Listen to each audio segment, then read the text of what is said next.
Hello, my name is Doris and I am Little Bird Products. Welcome back if you've been here before, and welcome if you're new here. And please subscribe, it really does help the channel. I wanted to make what I thought was going to be a quick video today. I had a couple of people request. One, they requested a tour of my sewing room, my places where I work. And someone else asked for a video showing me using my sewing machine. And I decided to go ahead and make that video ahead of my other videos for the week and be specific. And so what I've done is I'm going to record the tour of my sewing rooms and my storage rooms and everything in separate segments. So this one is a tour of my sewing machines and basically my machines that I use most every day, and tell you a little bit about them and what I use them for. And feel free to ask any questions below. I'm not an expert by any means, and there's a lot of YouTube videos out there with much more detailed information than what I have here. This is just how I use my machines. I've given you a more detailed view of my Janome 2014. It's a home machine, and I've had it for quite a while. I bought it used, and it's pretty much my main machine. She's my old faithful. And I'll talk a little bit about my new Singer heavy duty that I bought and why I bought that. And also then at the end, I'll just talk a little bit about my other machines. I do have an earlier video, just kind of a funny little short, on my two sergers. I like to call them the evil twins. Anyone who has a serger and tried to tread those darn things, you know why I call them the evil twins. You know, one I load with black thread and one I load with white thread. They've been behaving very well lately, so they're my little angels. And, you know, they hear me when I'm talking about them. I know they do. I just know that. Because all sergers have gremlins in them. And when you say something nice about them, you know, then they decide to let the gremlins come out and play. The same way with embroidery machines. You know, they have gremlins in them too. And when you walk away, that's when they decide to eat the thread and go crazy. So you do have to be in the same room with those machines when they're running. So basically that's what this is. I hope you enjoy. And if you don't want to hear about my machines and how I work on them, just skip right by this video and watch Wednesday's video. But if you're interested in that, please do watch till the end. Thank you for watching. Bye. Okay, somebody had asked for a video showing me winding a bobbin on my Janome. And this is a Janome New Home machine. Let me see if I can show the video. There, that's what it is. Janome New Home. And I have it set up to show you winding a bobbin. And here's the bobbin, the blank bobbin, right? And here's the spool holder. And I have the thread coming around off the back of the spool. And I put that on there, okay? And then what you do is you take this thread, you come over here, and there's actually on my machine, there's a little diagram up here of how you do it. If you're going to thread the machine, you go under this. Let me see if I can get this over here. If you're going to thread the machine, you go under this little thing. To wind the bobbin, you come over and around this, okay? Let me make sure that's showing up right, okay? And then what you do is you take your bobbin, your plastic bobbin, and there's a little hole you'll see in the top of it. There's a little wider hole. Which side? Yeah, this one has the widest hole. You take and put your thread through that hole in the bobbin. Let me get it up there. See how well my eyesight is.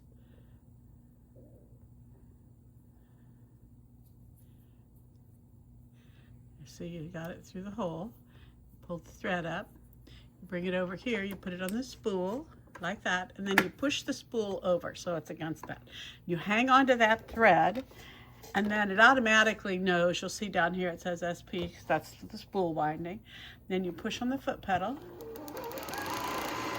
See how it does that? It winds it, and then I cut that little thread off at the top so it's not sticking out.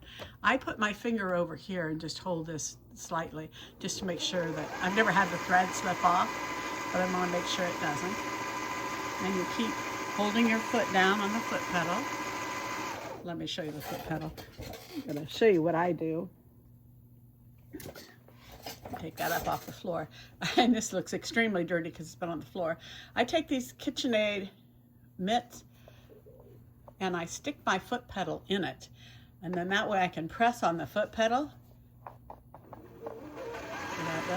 so that I can keep it in here. And that's because this has this sticky stuff on the back. It holds it on my floor so it doesn't slide all around on the tile, because I have tile in my sewing room, and that way it stays put.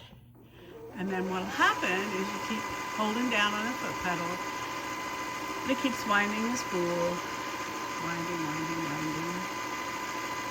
And what'll happen is it'll automatically slow down and stop when this over here, when the thread touches that spool there. You can stop it at any time by taking your foot off and putting your foot up, and I'll show you because I'm running out of thread now on my spool, and I like to use up every last little bit of thread. And see, you pull it away, and there I have my spool of thread all wound. So I'll store that up here. Actually, what I think I'll do is I'm going to use it. I have another spool that's just about the same color, and I'm going to put that back on here. It's an empty spool, goes in the trash, and then I'll put this spool on here, and I'll show you how to thread my machine, and then I'll also show you how I change my bobbin. Move the camera over a little bit. See? Okay, and so you follow the diagram here, and you come around like that. You pull it down here in the groove, come back up, and then I hold it here at the top so I can hold that thread tight, and it'll pop back up right through this. It goes right through that, and then it comes down, and then down here there's a little slot that's right above the needle, a little thread guide. You slip it behind that. I don't know if you can see that. It works so much better when I'm doing it by myself, like that. Well, Doris. Yeah, there you go. Get it around the right side.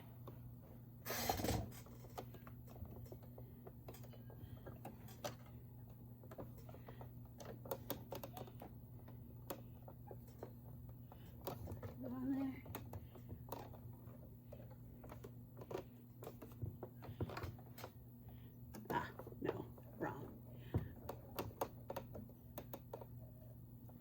Show you how to do it the right way. Slip it around behind.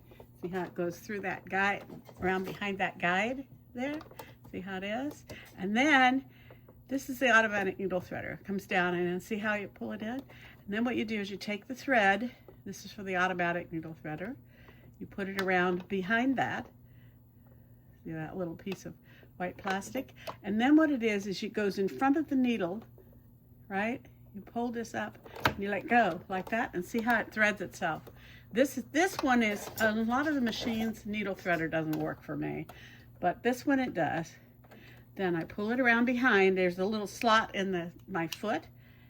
I don't like this much there. Do that. Then you pull back on this and it pops this little plastic plate out. I have white thread in the bobbin right now, but I want to have matching thread because I'm going to sew up my little denim, and I like that color better. So here's my bobbin that I just threaded, okay? And see how the thread is like this?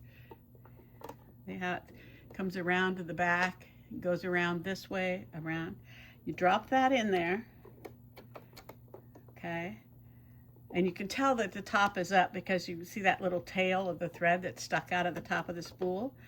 Okay, and here's your thread. You come back around, and there's a little slot right here in the bobbin holder, It slides right under that groove. Then you take your plate, you put it back on, snap it. Now see how it's sitting there? Then you take a hold of the tail of the top thread. You hand turn your needle, see? And then you kind of pull on this a little bit. Then you take your scissors or something, and here's the bobbin thread. You pull the bobbin thread through. Now you have this tail. Now some people, just as a tip, some people, when you're starting at the very edge of something to sew, if you hold on to both of these tail ends when you first start to sew, if you've ever had a problem with your fabric wanting to go down in behind the bobbin plate, if you hold it up, it keeps that fabric up, so you won't have that to worry about. Now you're ready to sew, okay? And I will show you what I'm going to sew next. I'll bring you back and show you this working, since somebody had asked to see my machine actually sewing. So I've got a little project over here that I have been working on, and what I think I'll do is just show you an example of this sewing, because I want to film my little project that's on my mannequin before I get started on this actually. So I'm going to get a scrap piece of fabric.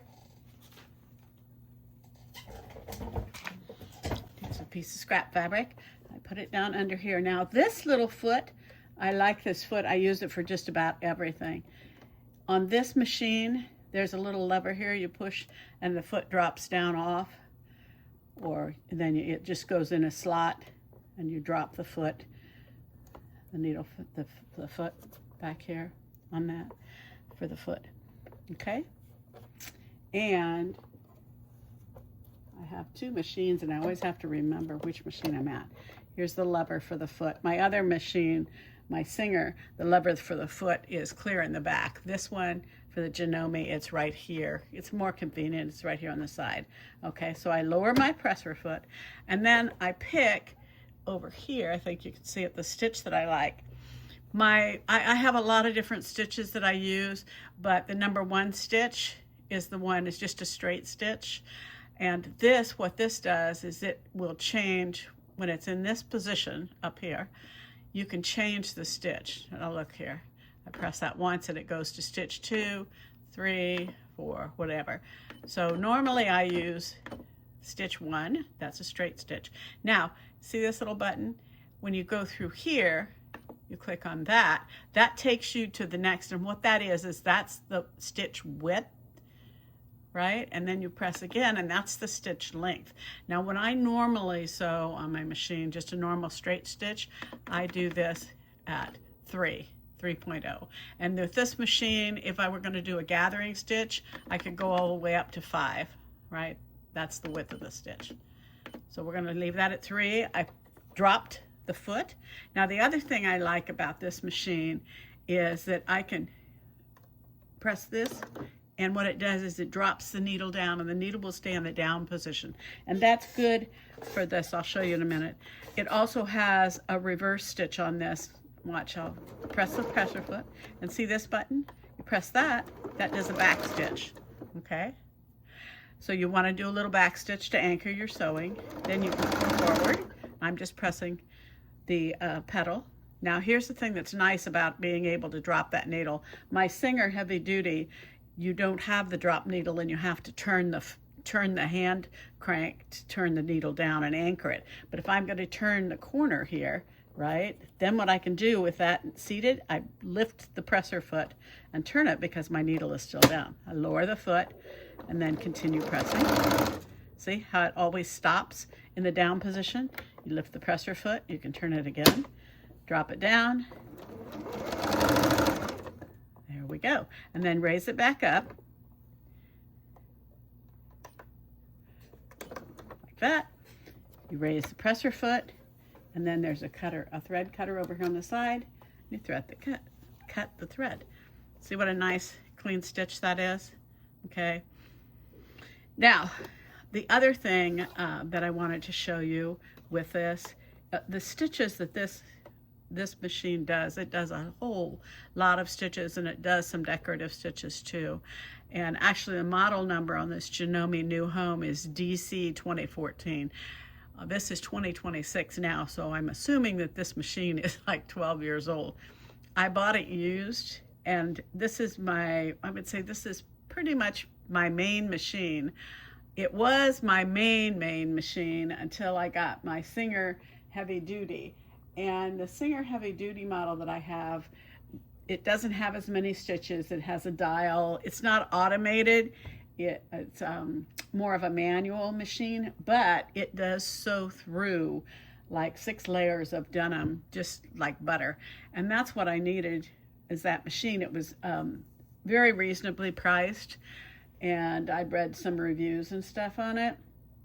It has some of your basic stitches. It has straight stitch, it has zigzag, it has a few other stitches. It probably has maybe 15 or 20. It has a one-step buttonhole foot too, which I don't know that I'll use a lot. I have another machine that has a better buttonholer on it that's easier to use. So basically I have 3 sewing machines that I use. My Janome 2014 Janome Home is my favorite. It's usually my first choice, unless I'm working with denim. And then my Singer is my second choice.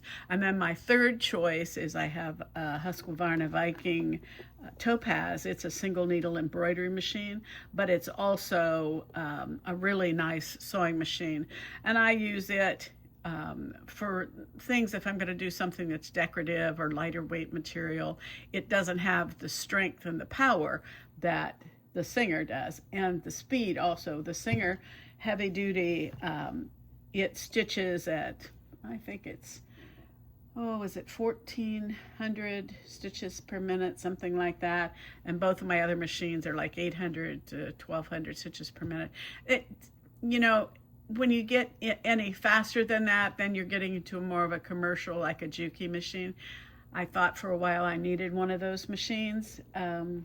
And I think for what I do, since I do mainly clothes, that the Singer Heavy Duty will get through anything that's the heaviest material that I'm going to use. So I'm happy with my 3 machines. If I had to go down to 2, I probably would keep these 2 and sell my Husqvarna Viking single needle embroidery machine. I love her, but she's a more expensive machine, and I could probably get more money for her.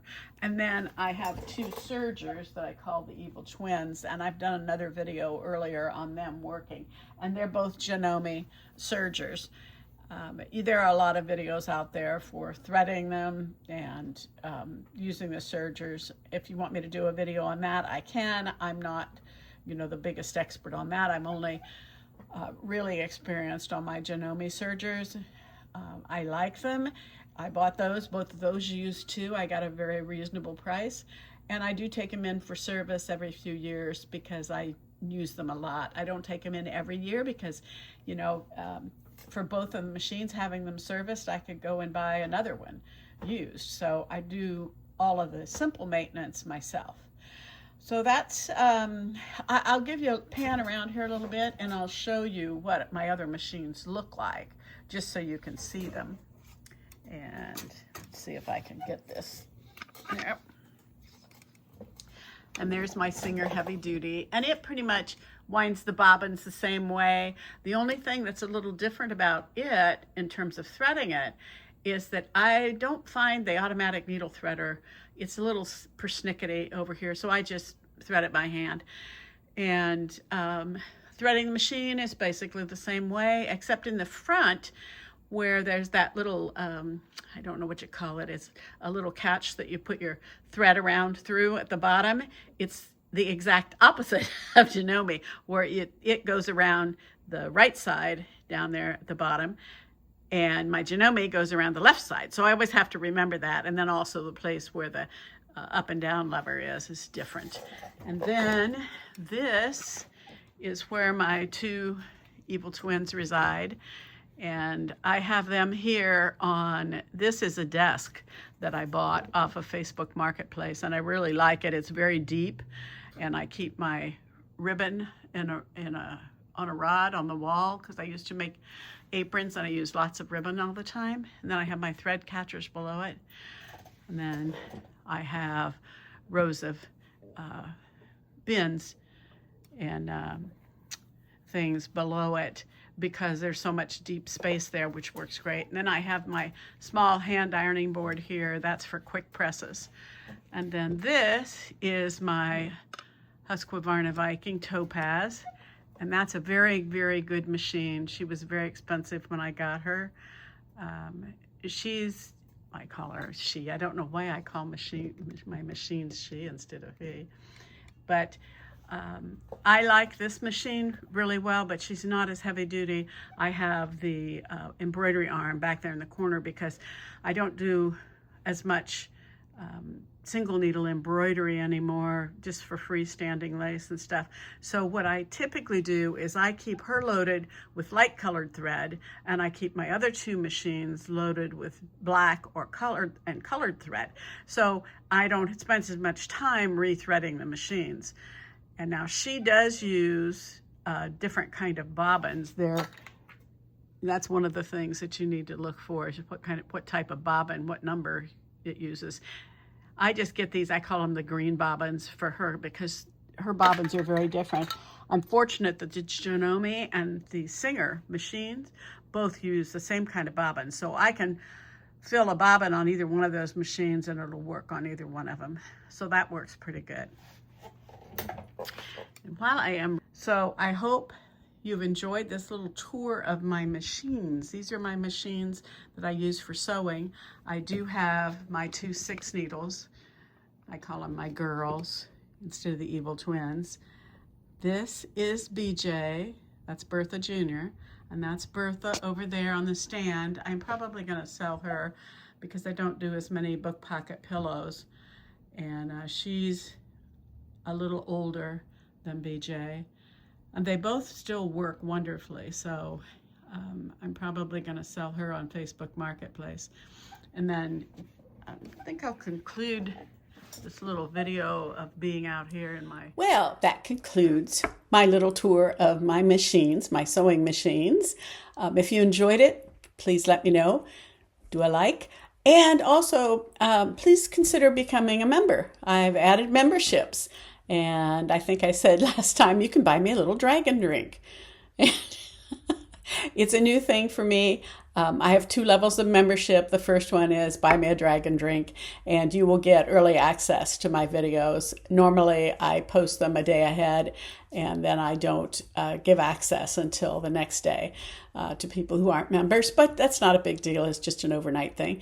And also, if you subscribe as a member, if you get membership, you get little emojis and badges and special stars and all that kind of fun stuff. And then the second level, if you join as a member at the second level, then I will be creating a coupon code every month. New coupon code you'll get for 10% off anything in my Etsy store. So thanks for watching my little video on my machines.